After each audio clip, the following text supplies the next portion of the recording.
Hello everybody and welcome back. My name is Kari and today I'm doing my July book haul. Bought a lot of books in July. This will come as no surprise. Anyway, first book, which was actually I think one of the last books I bought.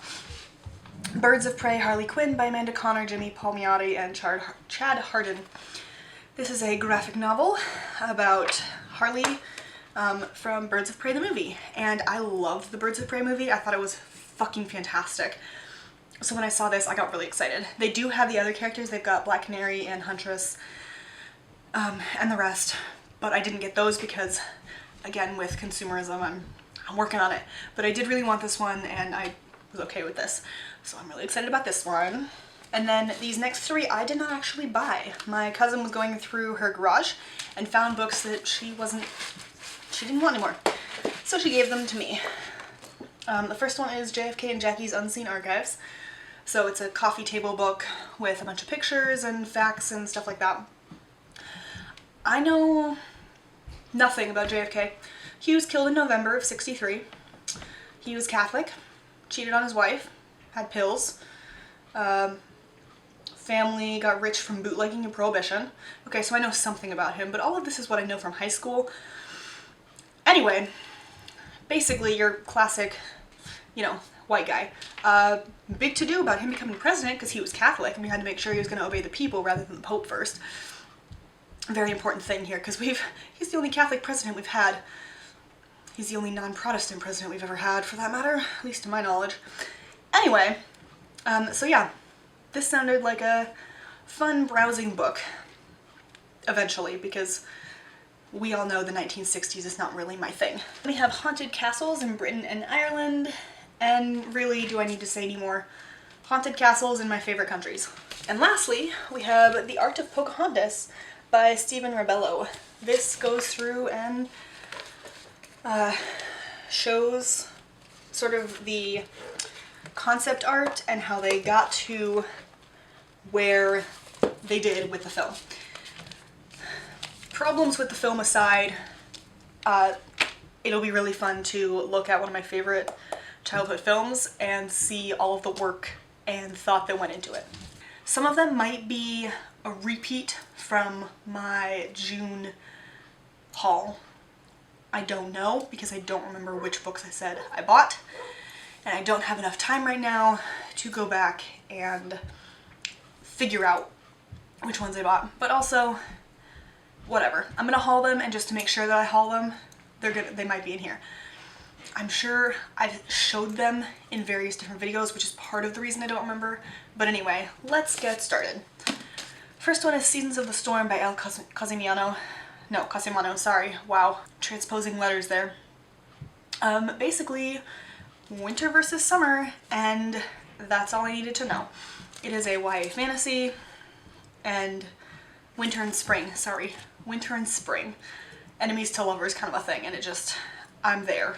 Then we have Sisters of Sword and Song, YA fantasy about sisters, and again, that's all I needed to know because I am absolutely thrilled when there's something that has to do with sisters and not lovers. Oh yes, I remember this one. I have talked about this one before. I don't know why.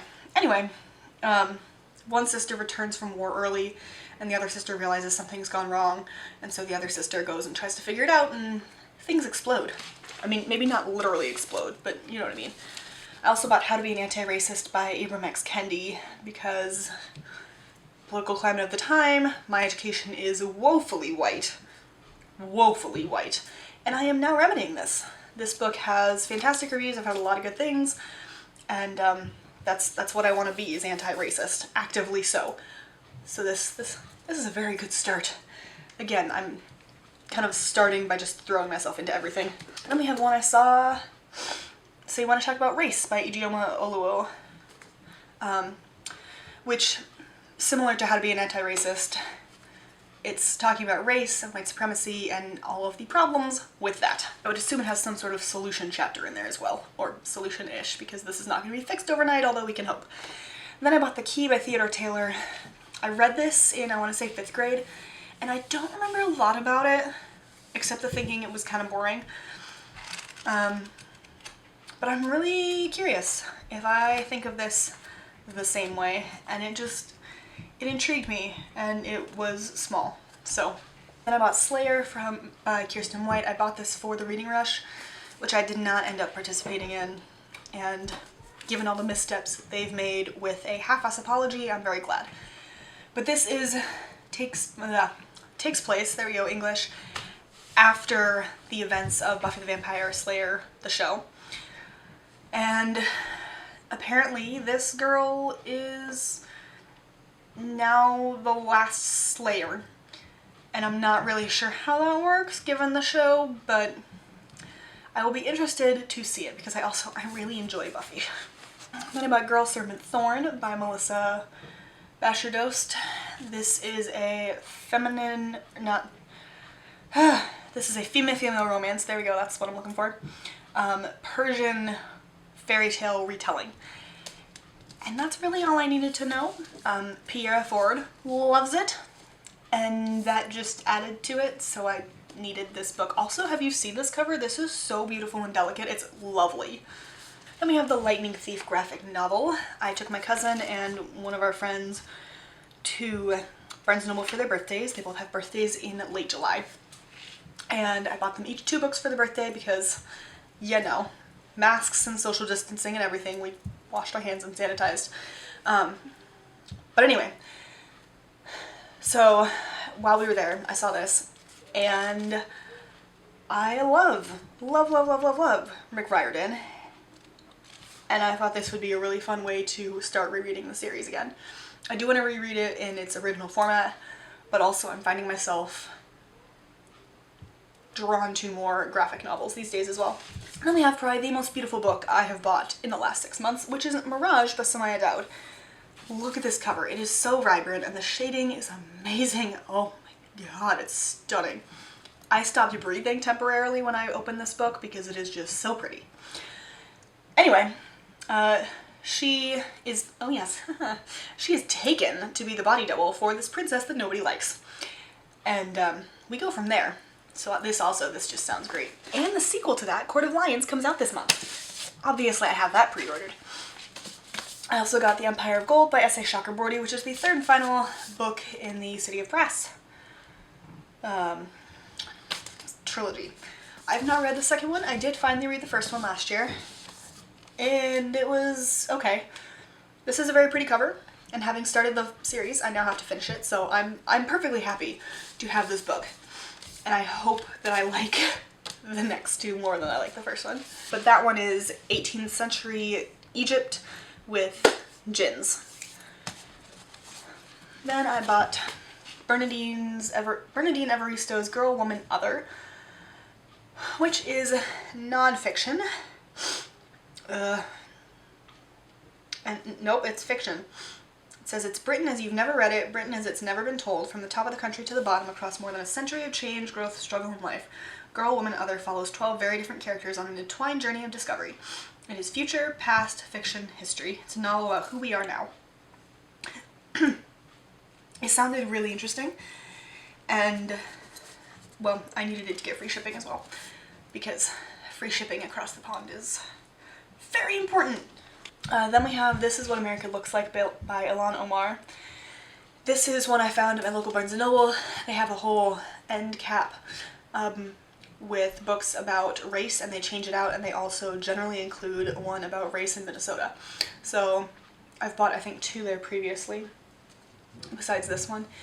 And then this one, because Ilan Omar is a representative of Minnesota, where I live, and also obviously a woman of color, so I thought this would be a really interesting look and read at the States via somebody who's living in my state. I mean, she's probably not living in Minnesota right now, but she's from Minnesota, so I'm counting it. Then we have Daughters of the Winter Queen by Nancy Goldstone. This is, oh yes, Elizabeth Stuart's life. So she's the daughter of James I of England, James VI of Scotland, and we follow other relatives. It should be really interesting because I know nothing about her.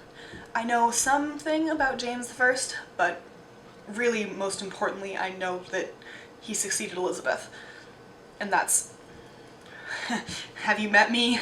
This is the most important part. But yeah, nonfiction. I also got Alison Weir's The Wars of the Roses because I love Alison Weir. I have read Dan Jones' War of the Roses, and now it's time to read hers. Penultimate book is Bella Revolta by Lindsay Miller, which is a YA fantasy that I cannot open apparently. So, this lovely young woman desperately wants to be a doctor, but as a noble she can't, so she switches lives with Annette, who is a peasant, basically, because Annette wants to be a noble lady. And there was something about divination. Oh, yeah. And then their nation instigates a frivolous war. I don't know what that means. Wars are not frivolous, they're horrifying. But anyway, it sounded interesting. And then last book is Hunted by the Sky by Anaz Bethina. This is also another stunning cover. And she's got a star-shaped birthmark on her arm, and girls with similar marks have been disappearing. So her mark causes her parents' murder at the hands of the king, and she is rescued by rebel women who have warrior magic, and decides she wants revenge. So it's a revenge story. And as I've mentioned earlier, hell yes. Not earlier in this video, but like earlier in other videos. It sounds really good, and I'm all for revenge stories. They're really fun. I forgot that I had a book on the shelf below, the free one down there. And I also got Unravel the Dusk by Elizabeth Lim. I was right. In July. I have not read the first one yet. I know, I'm a horrible human. But it sounds really cool, and when I saw the sequel was coming out, I've been buying sequels to things that I haven't read yet because they sound really good. And generally speaking, I'm pretty good at knowing what I like. But anyway, also got this one. Those are all the books I bought in July, and potentially a couple I bought in June. Like I said, I don't really remember. But anyway, hope you enjoyed. Let me know if you've read any of those books, if I should read any of them sooner rather than later. Preferably with some sort of month of when I should read them, because otherwise it's going to take me years to get through all of these. I have a serious problem and I know it, but I also don't care. Anyway, enough rambling. Those are all the books. See you in the next video. Bye.